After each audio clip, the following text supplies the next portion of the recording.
IRGC issues stark warning. Test Iran again face a far greater historic defeat. Day after deal, IRGC threatens a crushing response if the agreement is breached again. Iran's guards draw a red line as tensions over Lebanon threaten the fragile accord. Tehran turns up the heat as cracks in the U.S. Iran deal widen over Israel's Lebanon stance. Bibi's defiance over Lebanon risks dragging the region back toward confrontation. Iran's Revolutionary Guards on June 19 warned both Israel and the United States against violating what it described as Iran's rights under the newly reached agreement.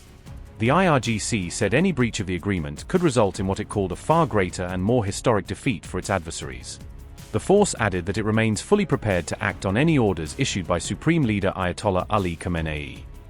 The warning came just one day after Washington and Tehran announced an interim agreement aimed at ending the conflict. The agreement called for an end to hostilities across multiple fronts in the region, including the Lebanon theater. Iranian officials have repeatedly insisted that a permanent ceasefire in Lebanon remains a non-negotiable condition of the deal. The threat also came as concerns continue to grow over the long-term durability and implementation of the new accord. Israel has publicly distanced itself from the agreement and has continued military operations against Hezbollah targets. The continued fighting has fueled fresh doubts about whether the framework can survive beyond its initial stages. Meanwhile, Switzerland said planned talks between the United States and Iran would no longer take place on June 19 as originally expected. U.S. Vice President J.D. Vance also cancelled plans to travel to Switzerland for the meeting, adding to uncertainty surrounding the next phase of negotiations. If the pledge-breaking enemy should want, as in the past, to resort to excessive demands and the violation of the rights of the Iranian nation, the Islamic Revolutionary Guard Corps is ready, with the smallest signal from a brave and ruling commander, Khamenei, to impose upon them a far greater historic defeat.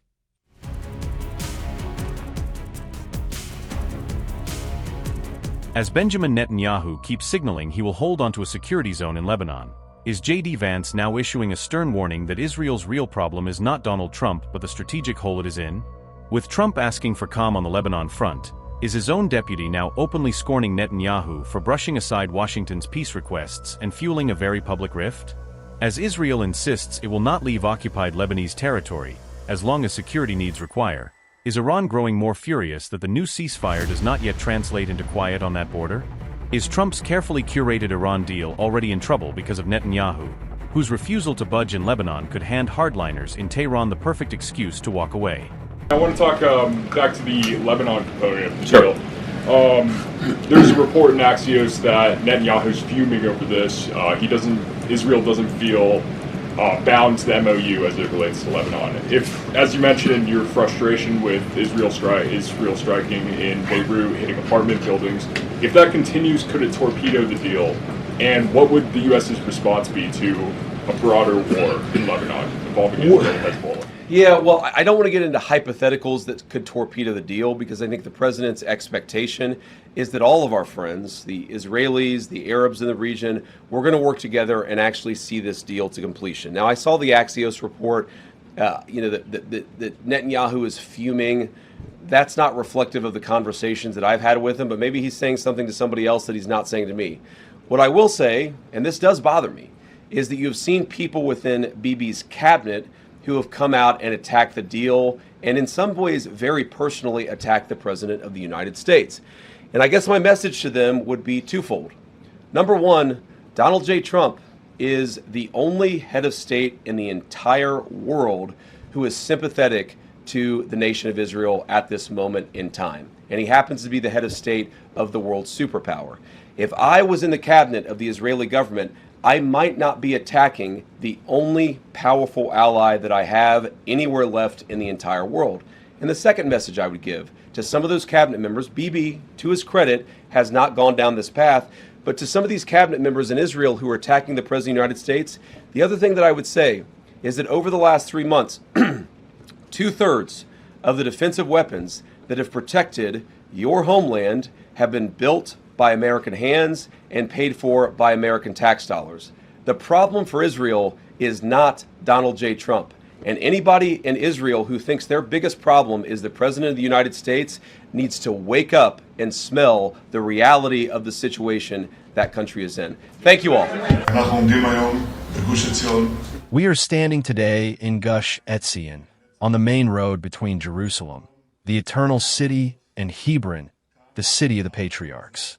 Here, on this good mountain, between the ancient stone and the olive tree, between the spirit of the Bible and the spirit of heroism of our generation, the generation of victory, we say once again, the people of Israel have returned home, and we will remain here forever.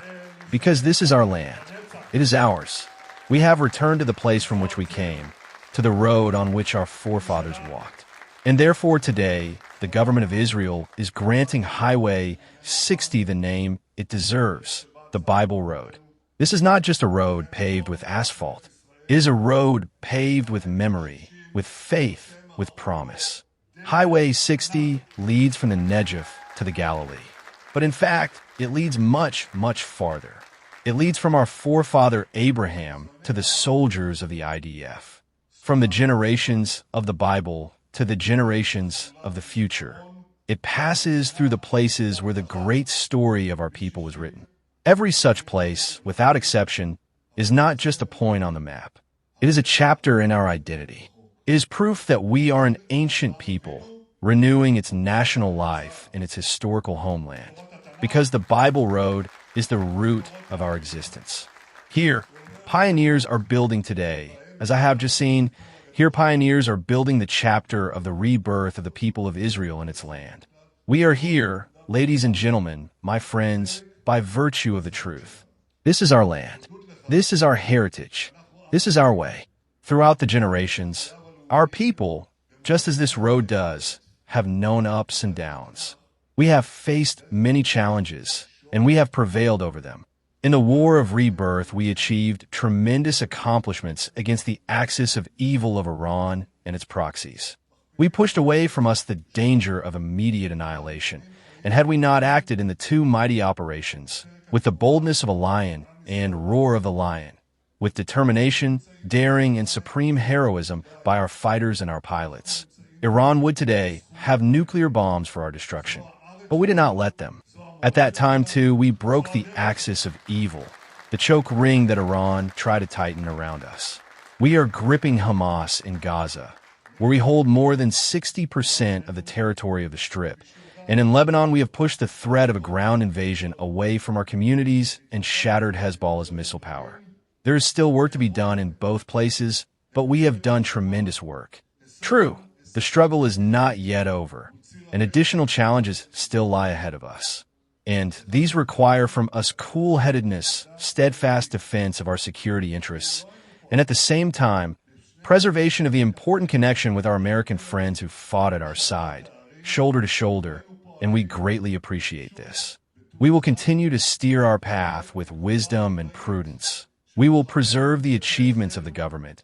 We will preserve the achievements of the war. These are the achievements of the entire people of Israel. Just as we restored security and prosperity to the communities around Gaza, so we will restore security and prosperity to the communities of the north. This requires maintaining the security zone in southern Lebanon.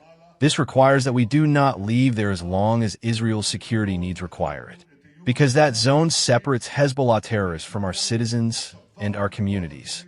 And in a broader perspective, we will continue to adhere to the supreme goal that has guided us and has guided me through most of my adult life.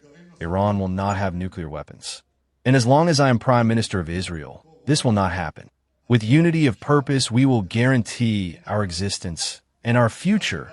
We will do this with head held high, with firm standing, and with patience.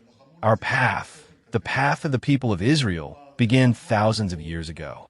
And with God's help, it will continue from the Bible to eternity, the eternity of Israel.